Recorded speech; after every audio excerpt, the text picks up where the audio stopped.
하나님께서 오늘 우리에게 주시는 말씀은 신명기 7장 12절에서 26절 말씀입니다. 너희가 이 모든 법도를 듣고 지켜 행하면 내 하나님 여호와께서 내 조상들에게 맹세하신 언약을 지켜 내게 인애를 베푸실 것이라. 곧 너를 사랑하시고 복을 주사 너를 번성하게 하시되 내게 주리라고 내 조상들에게 맹세하신 땅에서 내 소생에게 은혜를 베푸시며 내 토지 소산과 곡식과 포도주와 기름을 풍성하게 하시고 내 소와 양을 번식하게 하시리니 내가 복을 받음이 만민보다 훨씬 더하여 너희 중에 남녀와 너희의 짐승의 암수에 생육하지 못함이 없을 것이며 여호와께서 또 모든 질병을 내게서 멀리하사 너희가 아는 애굽의 악질에 걸리지 않게 하시고 너를 미워하는 모든 자에게 걸리게 하실 것이라. 내 하나님 여호와께서 내게 넘겨주신 모든 민족을 내 눈이 긍휼히 여기지 말고 진멸하며 그들의 신을 섬기지 말라. 그것이 내게 올무가 되리라. 내가 혹시 심중에 이르기를 이 민족들이 나보다 많으니 내가 어찌 그를 쫓아낼 수 있으리요 하리라마는 그들을 두려워하지 말고 내 하나님 여호와께서 바로와 온 애굽에 행하신 것을 잘 기억하되 내 하나님 여호와께서 너를 인도하여 내실 때에 내가 본 큰 시험과 이적과 기사와 강한 손과 편파를 기억하라. 내 하나님 여호와께서 내가 두려워하는 모든 민족에게 그와 같이 행하실 것이요 내 하나님 여호와께서 또 왕벌을 그들 중에 보내어 그들의 남은 자와 너를 피하여 숨은 자를 멸하시리니 너는 그들을 두려워하지 말라. 너희의 하나님 여호와 곧 크고 두려운 하나님이 너희 중에 계심이니라. 내 하나님 여호와께서 이 민족들을 내 앞에서 조금씩 쫓아내시리니 너는 그들을 급히 멸하지 말라. 들짐승이 번성하여 너를 해할까 하노라. 내 하나님 여호와께서 그들을 내게 넘기시고 그들을 크게 혼란하게 하여 마침내 진멸하시고 그들의 왕들을 내 손에 넘기시리니 너는 그들의 이름을 천하에서 제하여 버리라. 너를 당할 자가 없이 내가 마침내 그들을 진멸하리라.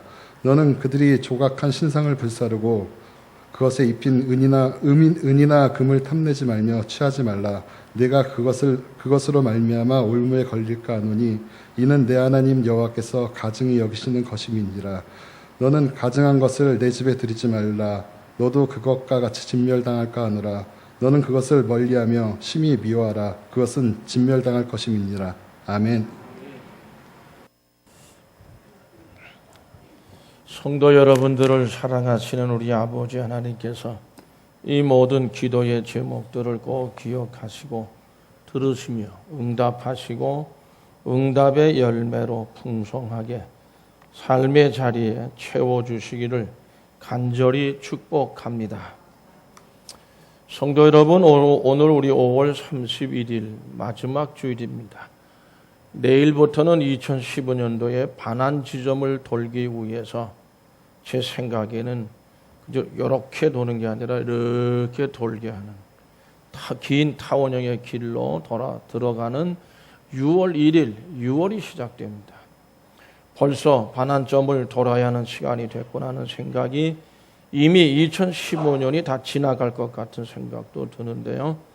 하늘에 계신 우리 하늘 아버지께서 끝까지 동행해 주셔서 한 해를 돌아보며 후회 없는 신앙의 삶, 인생의 행복함으로 기쁨이 넘치는 은총의 시간들이 되게 해 주시기를 간절히 축복합니다.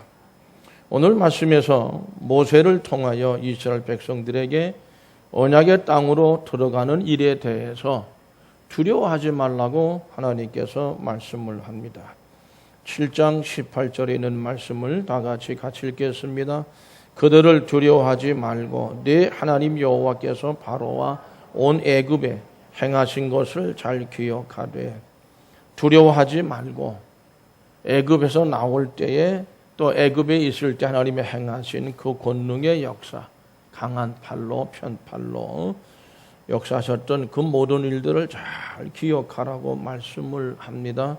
21절에서도 같이 읽어보실까요? 너는 그들을 두려워하지 말라. 너희의 하나님 여호와 곧 크고 두려운 하나님이 너희 중에 계심이니라. 그렇게 말씀하고 있어요. 두려워하지 말라. 오히려 그 가나안 족속들 두려운 그들보다도 크고 두려운 하나님이 너희 중에 계신다. 그냥 두려워하지 말라는 말씀. 하나님께서는 왜 이스라엘 백성들에게 가나안 땅으로 젖과 꿀이 흐르는 땅으로 들어가면서 그들의 원주민들을 두려워하지 말라고 말씀하는 것일까요? 이스라엘 백성들이 언약의 땅으로 들어가는 일에 대해서 거대한 아낙자손, 네피림이라고 하는 거인 부족이 있었는데 그들이 버티고 있고 그들이 워낙 강하고 그렇기 때문에 하나님은 들어가라고 하시지만 우리는 들어가기가 겁이 납니다.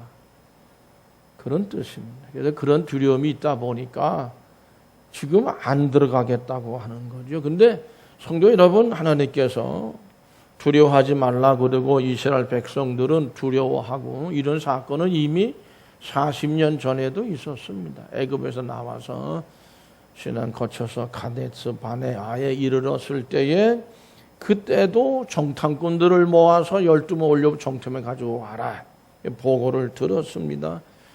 근데 하나님의 약속대로 정말 젖과 꿀이 흐르는 땅인데 우리가 그리로 들어갈 수 없다. 두려움 속에서 그런 보고를 했습니다. 민수기서 13장 28절에서 33절 말씀까지를 다 같이 읽겠습니다. 그러나 그 땅 거주민은 강하고 성읍은 견고하고 힘이 클 뿐 아니라 거기서 아낙 자손을 보았으며 아말렉인은 남방 땅에 거주하고 헤딘과 여부스인과 아몰 산지에 거주, 가나안인은 해변과 요단가에 거주하되 갈렙이 모세 앞에서 백성을 조용하게 하고 이르되 우리가 곧 올라가서 그 땅을 취하자 능히 이기리라 하나 그와 함께 올라갔던 사람들은 이르되 우리는 능히 올라가서 그 백성을 치지 못하리라. 그들은 우리보다 강하니라 하고 이스라엘 자손 앞에서 그 정탐한 땅을 악평하여 이르되 우리가 두루 다니며 정탐한 땅은 그 거주민을 삼키는 땅이요 거기서 본 모든 백성은 신장이 장대한 자들이며 거기서 네피림 후손인 아낙 자손의 거인들을 보았나니 우리는 스스로 보기에도 메뚜기 같으니 그들이 보기에도 그와 같았을 것. 힘이 장사들이에요. 또 이 전투나 이런 거를 잘하던 족속들이었었습니다. 그러므로 우리는 그 백성을 치지 못한다. 우리말에 작은 고추가 맵다고 하는 얘기가 있긴 있지만은 여러분 씨름하는 거 한번 보셨습니까? 씨름 선수 배 많이 나오고 체격 큰 사람한테 못 당합니다. 일본 씨름 스모라는 거 보셨습니까? 절대 못 당합니다. 체격 작은 사람이 못 당합니다. 그러니까 그런 어떤 두려움에 젖어 있었다. 이스라엘 백성들은 우리 힘으로는 도저히 그 땅으로 진입도 못하고 정복도 못하는 아주 절망적인 그런 가운데 빠져버린. 그래서 민수기 14장 1절 말씀 보면 다 같이 읽어보시죠. 온 회중이 소리를 높여 부르짖으며 백성이 밤새도록 통곡하여 40년간 우리가 온 게 뭐가 됐냐 그거야. 이게. 응? 오직 그거 희망 걸고 왔는데 이게 뭐야? 하나님이 사기친 거예요? 밤새껏 통곡했다. 왜 이렇게 된 겁니까? 두려움입니다. 절망입니다. 뭐 다 좋은데 좋은 땅 다 좋은데 우리가 뭐 힘이 있어야 들어가서 몰아내고 땅을 정복하지 않겠냐. 모세 앞에서 갈렙은 막 외친 거예요. 오히려 나중에 이게 쭉 뭐냐? 우리의 밥이다 그거는 하나님이 우리와 함께 하시면은 했지만은 백성들은 결국 그 절망과 뒤에 빠져나오지를 못합니다. 불평과 불만 속에서 하나님이 뭐고 모세는 뭐고 아론은 뭐고 갈렙과 여호수아는 뭐냐 그런 가운데 오히려 우리 애굽 돌아가자 그리고 아주 돌로 쳐 죽이려고 그랬어요. 성도 여러분, 두려움은 사람들로 하여금 절망에 빠지게 만듭니다. 그때 하나님께서는 이스라엘 백성을 향해서 결코 두려워하지 말라. 올라가라는 거예요. 들어가라는 거예요. 40년 전이나 40년에 똑같은 말씀하셨고 40년이 지났어요. 수많은 하나님의 인도하심과 기적과 홍해바다 갈라졌죠. 요단강물 이제 갈라지는 거죠. 갈라지고 많은 전쟁 전투가 있었지만 다 도저히 싸움에 이게 대적이 안 되는 그런들을 다 물리치면서 나중에 요단강 동편 아모리 땅, 아모리 족속의 시온 왕과 옥 왕을 죽이고 온 거예요, 지금까지. 똑같은 처지가 또 된 거예요. 이번에 또 이게 순종해서 들어가죠. 가데스 바네에서 순종해서 들어갔으면 40년이 이미 들어갔어요, 조각거리는 땅에. 근데 40년 후에 또 그 지경에 빠진 거예요. 두려우니까, 무서우니까. 두려워하지 말라고 말씀하십니다. 민수기서 14장 11절 말씀 보면 하나님의 탄식하는 말씀이 있어요. 같이 읽어보실까요?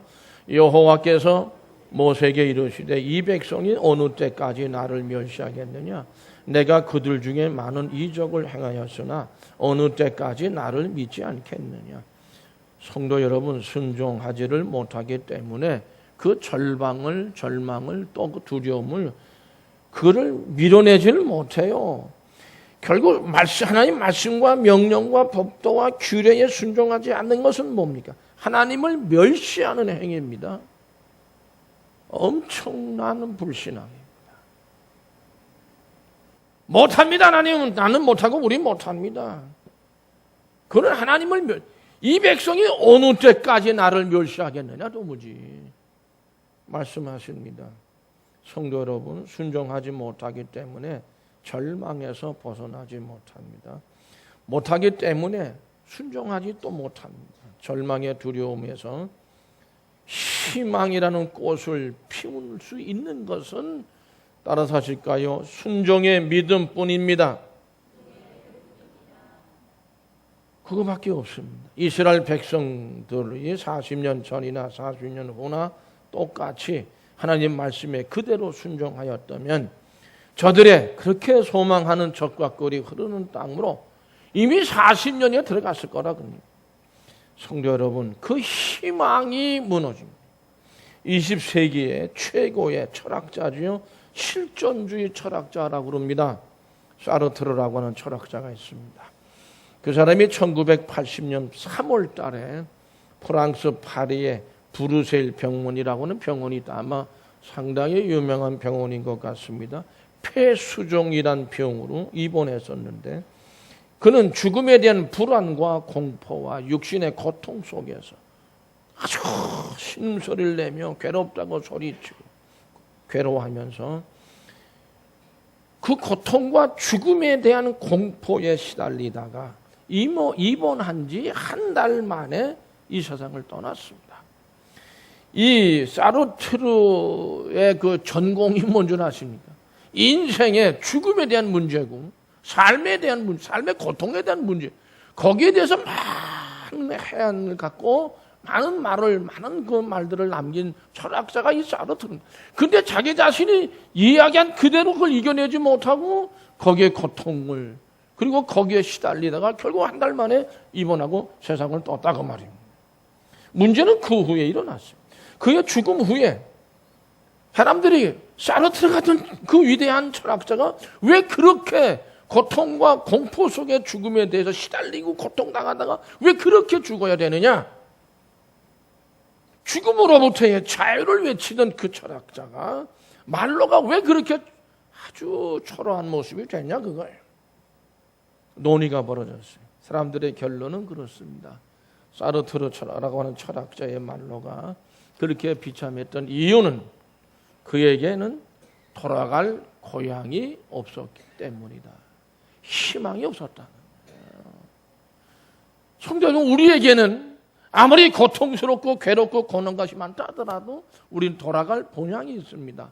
저 천국 하나님의 나라인 줄로 믿습니다.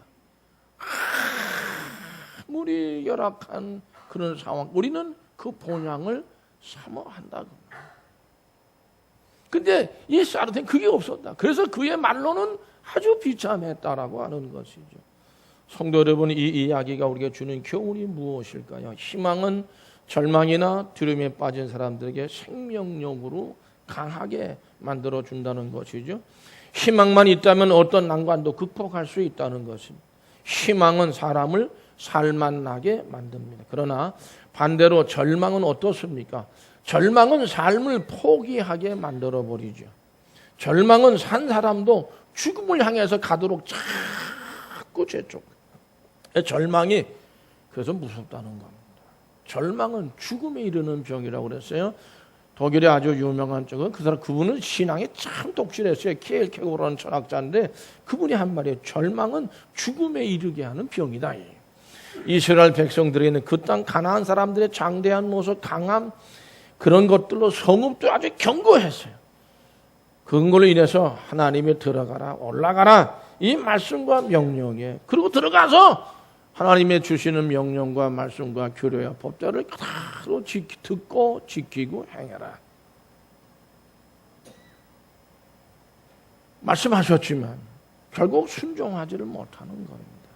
그런 백성들에게는 순종이 없는 백성은 미래가 없습니다. 희망이 사라지기 때문에. 성도 여러분, 다하라 요네꼬라고 하는 일본 여성이 있어요. 다하라 요네꼬. 어머니가 얼마나 감싸 안아가지고 키웠는지 과보를 했어요. 그 어머니 없이는 물 한 잔도 제대로 못 마실 정도로 그저 어머니가 모든 걸 다 고등학생이 됐어요. 근데 어머니가 돌아가셨어요. 자기는 혼자서 못 살아간다. 적응이 안 되는 거예요, 혼자서. 어머니가 자기의 모든 일거수일투 중에 99% 어머니가 다 해줬어. 근데 어머니가 돌아가시고 나니까 자기 이게 살아갈 수가 없는 거예요. 나 혼자 못 산다. 스스로 목숨을 끊으려고 달리는 기차에 뛰어들었습니다. 그 결과로 두 다리가 잘려나갔어요. 그리고 왼쪽 팔이 잘려나갔어요. 이쪽에는 손가락이 3개가 잘려나갔나? 2개가 잘려나갔어요. 손가락이 2개 잘려나갔어요. 두 다리 없죠. 한 팔 없죠. 그리고 손가락이 3개밖에 안 남았어요. 근데 어떻게 살았어? 살았어요. 다하라 요네꼬가. 기가 막힌 일입니다. 그녀는 너무도 비참하고 절망적인 모습으로 살아남게 됐어요. 이제는 그 불편한 몸으로 나는 내가 죽고자 해도 내 스스로 어떻게 할 수 없는, 죽을 수도 없는 이런 처지가 됐구나. 극도의 절망감 속에서 그냥 매일매일 시간이 그저 몸부림치는 날이에요. 그리고 시간이 흘렀어요. 많은 시간이 흘렀는데 어느 날 병상에 어느 한 신학생이 찾아온 겁니다. 병원으로.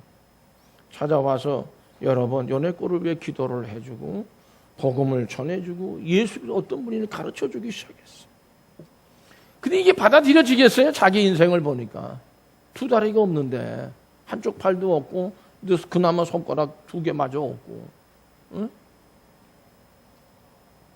놀랍게도 예수님께서 요네꼬 만신창이 된 그 몸을 어루만져 주기 시작하세요.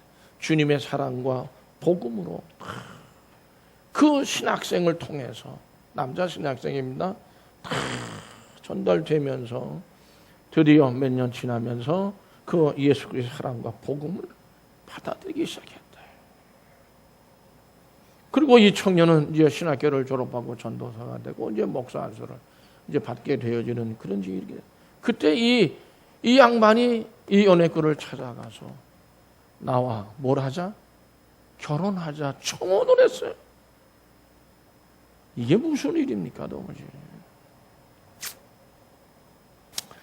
그래가지고 이제 여러 가지 염려도 있었겠지만 관심도 많고 결혼을 했어요. 자녀를 2를 낳았습니다. 교회를 개척을 하기 시작했습니다. 여러 곳으로 다니면서 그 자기 자신의 그 모든 생애를 간증하고 예수 그리스도의 복음을 전하기 시작했습니다.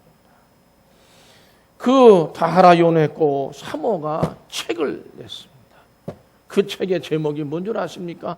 나는 이렇게 예수를 나는 내 인생이 이렇게 험악했는데 이렇게 하나님이 복을 주셨다. 뭐 그런 그 이 내용의 그런 그 이 제목도 아니고요. 따라서 하실까요? 산다는 것은 큰 소리로 산다는 것은 황홀하다. 산다는 것은 황홀하다는 것이 제목이 그래요. 두 다리가 없고요, 한축 팔도 없고 남은 손가락마저 3개밖에 없는 여인이 산다는 것이 너무너무 황홀하다. 예수 안에서, 복음 안에서 어떻게 그럴 수 있겠습니까? 근데 이 연애권은 오히려 장애인이 되어져서, 이건 뭐 장애인도 보통 장애인이 아니에요. 하나님의 큰 은혜를 깨닫고 하나님께 어떻게 해요? 매일매일이 눈물 속에서의 감사죠. 그렇게 사는 생활이 사지가 멀쩡하면서도 주님의 은혜를 모르고 아주 건방지게들 살아들 갑니다. 자기는 그런 사람들보다 얼마나 행복한지 모른다는 거예요. 황홀하다는 표현을 썼어. 정말이지 그녀의 이러한 고백은 우리 멀쩡한 사람들을 얼마나 부끄럽게 하는 것인가. 그런 생각이 듭니다. 멀쩡해놓고 하는 짓은 아주 그런 사람보다 형편없는 그런 행동들을 한다. 우리는 하나님께 베풀어 주신 이 건강한 육신에 멀쩡한 사지를 가지고 있으면서 때때로 첫째 감사도 모르는 거죠. 그저 늘 주님의 보호하심과 은혜 가운데 살면서도 불만이 이렇게 많아, 불평이 많아, 원망이 그렇게 많다. 기뻐할 줄도 모릅니다. 성도 여러분, 하나님을 믿고 예수를 믿는다는 것은 희망을 소유한다는 뜻이 있다고 생각합니다. 예수가 희망이니까, 하나님이 희망이니까, 희망이 없는 즉 절망이라는 영원한 멸망에서 영원한 영생의 소망을 갖게 된 우리됨에도 불구하고 삼위일 때 영원한 총의 소망을 기억하지 못하고 그냥 말만 하면 자우지간에 그저 남 비방하고 말이죠. 승리의 삶을 이루어갈 수가 없습니다. 희망이 무너져가니까 이스라엘 백성들은 절망이라는 두려움 속에서 가나안 족속이 7 족속이라고도 하고 어떤 때는 6 족속이 나타나기도 하는데 그들의 그 장대 겉모습을 보고 아주 겁을 집어먹은 거예요. 과대평가한 겁니다. 그리고 하나님의 말씀과 언약, 명령하신 말씀 이런 모든 것들을 과소평가했어요. 그렇게 되면 우리는 하나님의 말씀에 순종할 수 없습니다. 죄악에 또 거대한 족속의 무시무시한 저렇게까지 그 정체를 깨닫고 났을 때에 저들은 두려워했어요. 그러나 진정 두려워할 분들은 그 거대한 그런 족속이 아니고 모든 세상 만물을 만들어 놓으신 전지전능하신 하나님을 두려워해야 되는 줄로 믿습니다. 그런 믿음이 생길 때 우리는 두려움에서 절망에서 벗어나게 된다는 거예요. 성도 여러분, 그 길은 순종의 믿음입니다. 순종은 절망이라는 두려움에서 희망을 꽃피우게 하는 힘이기 때문에 그렇습니다.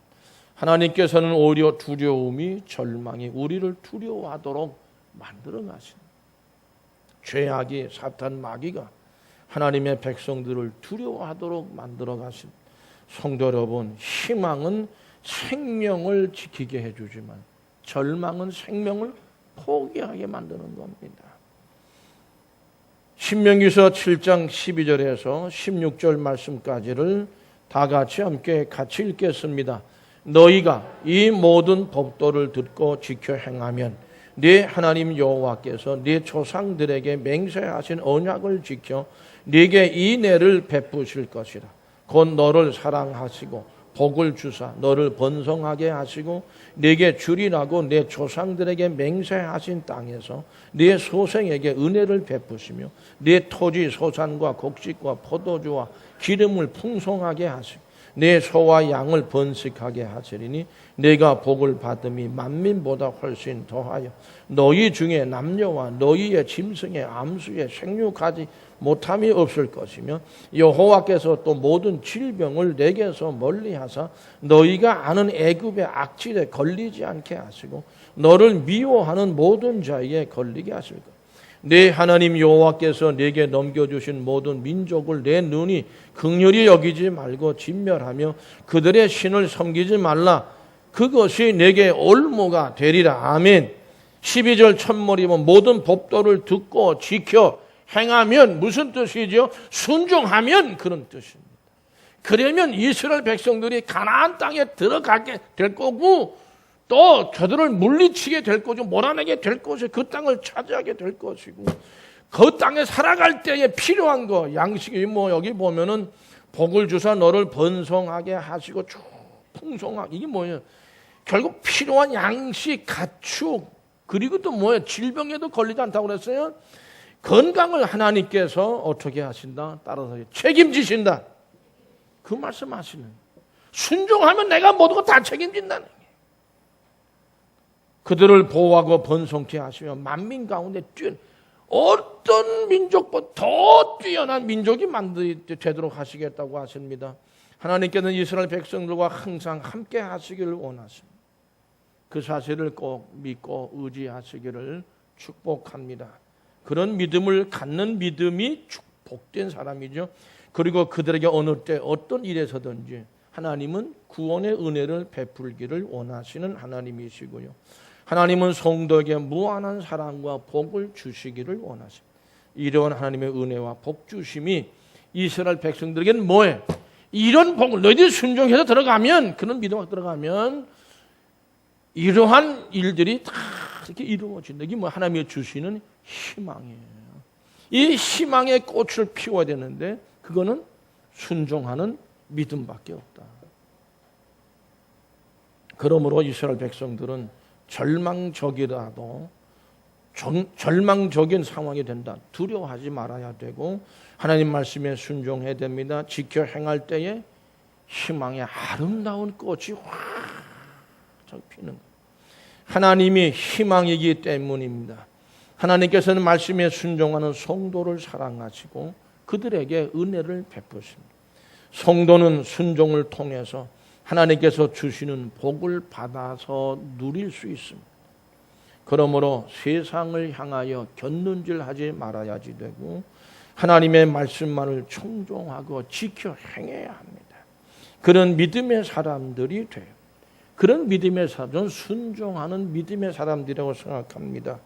성도 여러분, 능력 있는 믿음에는 어떤 믿음이 능력 있는 믿음이냐? 말씀 하나로 성도 여러분, 이것으로 족합니다. 여기에 뭐 더 할 것도 없어요.